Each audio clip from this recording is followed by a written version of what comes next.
வருகிற டிசம்பர் 30ஆம் தேதி 2024 அன்றைக்கு அமாவாசையும் திங்கட்கிழமையும் சேர்ந்து வருகிறது. இப்படி அமாவாசையும் திங்கட்கிழமையும் சேர்ந்து வரக்கூடிய நாளில் நாம் செய்ய வேண்டிய மிக முக்கியமான வழிபாடு பற்றி தான் உங்களுக்கு நான் சொல்ல போகிறேன். அன்றைய தினம் அனுமன் ஜெயந்தி, அதை பற்றி நான் உங்களுக்கு தனியாக ஒரு பதிவு கொடுக்குறேன்.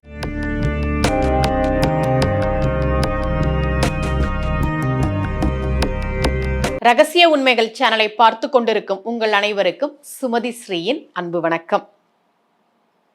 இந்த பகுதியில் நம்ம நிறைய பரிகார முறைகள், பரிகார தலங்கள், ஆன்மீக கேள்வி பதில்கள், ஆன்மீக சந்தேகங்கள், என்ன பிரச்சனைக்கு என்ன மாதிரி வழிபாடு பண்ணணும்னு தொடர்ந்து பார்த்துக்கிட்டு இருக்கோம். அமாவாசையும் திங்கட்கிழமையும் சேர்ந்து வரக்கூடிய நாளில் நாம் செய்ய வேண்டிய வழிபாட்டுக்கு அமா சோமவார விரதம், அமா சோமவார பூஜை என்று பெயர்.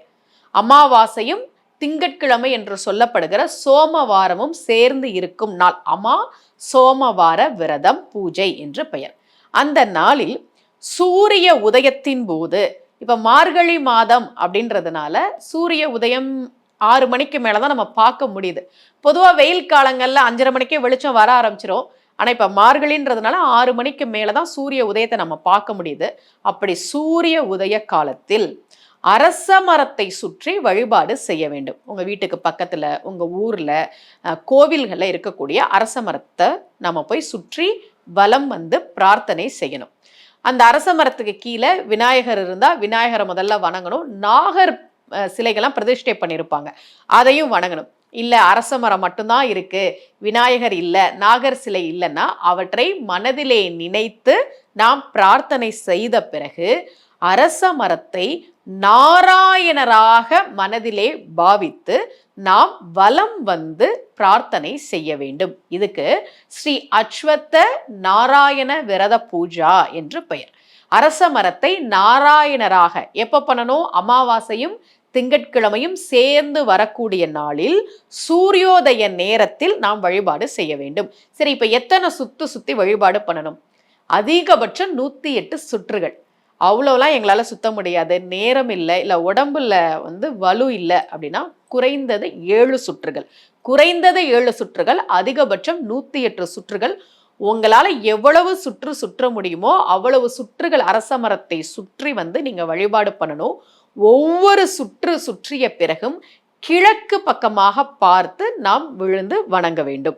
இப்படி நம்ம வழிபாடு செய்யும் போது எதுக்கு இந்த பிரார்த்தனை, எதுக்கு இந்த வழிபாடுனா, உடனடியா உங்களுக்கு நிறைவேற வேண்டிய பிரார்த்தனை ஏதாவது இருந்ததுன்னா, உடனடியா எனக்கு ஒரு வேலை வேணும், உடனடியா எனக்கு ப்ரமோஷன் வேணும், நல்ல திருமண வரன் அமையணும், ரொம்ப நாளா ஒரு பிரச்சனை இருக்கு, அது உடனடியா தீரணும், இப்படி உடனடியாக சீக்கிரமாக விரைவாக நிறைவேற வேண்டிய பிரார்த்தனைன்னு உங்களுக்கு ஏதாவது இருக்கும் இல்லையா, அது உடனடியாக சீக்கிரமாக நிறைவேறுவதற்கு செய்ய வேண்டிய வழிபாடு தான் இந்த வழிபாடு. அந்த வழிபாட்டை செய்யும் போது உங்க பிரார்த்தனையை சொல்லி நீங்க வழிபாடு பண்ணுங்க. அரச மரத்தை நாராயணராக பாவித்து பிரதட்சணம் செய்கிற போது மூலத்தோ பிரம்ம ரூபாய, மத்தியத்தோ விஷ்ணு ரூபிணி, அக்ரத்த சிவ ரூபாய, விருக்ஷ ராஜாயதே நமக அப்படின்னு சொல்லி நாம வழிபாடு பண்ணணும். இதை செய்கிற போது, அதாவது திங்கட்கிழமையும் அமாவாசையும் சேர்ந்து வரக்கூடிய நாளில் சூரியோதய நேரத்தில் அரச மரத்தை நாராயணராக பாவித்து வலம் வந்து நமக்கு உடனடியாக நிறைவேற வேண்டிய ஒரு பிரார்த்தனையை சொல்லி வழிபாடு செய்கிற போது அது நிச்சயமாக நடக்கும் என்பது நம்பிக்கை. ஏன் விரைவா நடக்கிறதுக்கான பிரார்த்தனையை சொல்லி நீங்க வழிபாடு பண்ணுங்கன்னு சொல்றேன் அப்படின்னா, நவ கிரகங்கள்ல சந்திரன் தான் மிக வேகமாக நகரக்கூடிய கிரகம் இல்லையா? ரொம்ப மெதுவா நகரக்கூடிய கிரகம் சனி பகவான். 2.5 வருஷம் எடுத்துக்குவார் ஒரு ராசியில இருந்து இன்னொரு ராசிக்கு வர்றதுக்கு. ஆனா சந்திரன் அப்படி கிடையாது.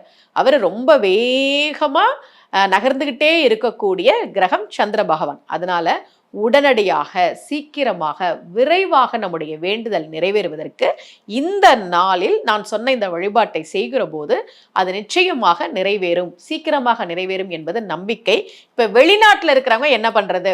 என்கிட்ட ஜாதகம் பார்க்க வரும்போது கேட்பாங்க, அம்மா நாங்க என்னம்மா பண்றது, இங்க அரச மரமே கிடையாதே, வெளி மாநிலத்துல இருக்கிறவங்க, வெளிநாட்டுல இருக்கிறவங்க, நாங்க அரச மரம் இல்லாத இடத்துல இருக்கிறோமே, ஆனா நாங்களும் இந்த வழிபாடு செய்யணும்னு நினைக்கிறோம், நாங்க என்ன பண்றதுன்னா, ஹோமத்துக்கு நம்ம சமித்துகள்லாம் போடுவோம்ல, அதுல அரச மர சமித்து கிடைக்கும். அந்த அரச மர சமித்த நீங்க எந்த நாட்டுல இருக்கிறீங்களோ அந்த இடத்துல ஒரு தொட்டியில வச்சு, அதை நீங்கள் அரச மரமாக பாவனை செய்து, அந்த அரச மரத்தை நாராயணராக பாவித்து இதே போல வலம் வந்து நீங்கள் வழிபாடு செய்யலாம். இதை நீங்கள் செய்கிற போது உங்களுடைய பிரார்த்தனை சீக்கிரமாகவே நிறைவேறும். நியாயமான கோரிக்கைகள், அதை நான் சொல்லிடணும், நியாயமா உங்களுடைய வேண்டுதல் எதுவாக இருந்தாலும் நிச்சயமாக நிறைவேறும் என்பது நம்பிக்கை. தேவைப்படுபவர்கள் செய்து பயன்பெறுங்கள். இதே போல மீண்டும் ஒரு பரிகார முறையோடு உங்கள் அனைவரையும் சந்திக்கிறேன். அனைவருக்கும் அன்புடன் சுமதி ஸ்ரீ.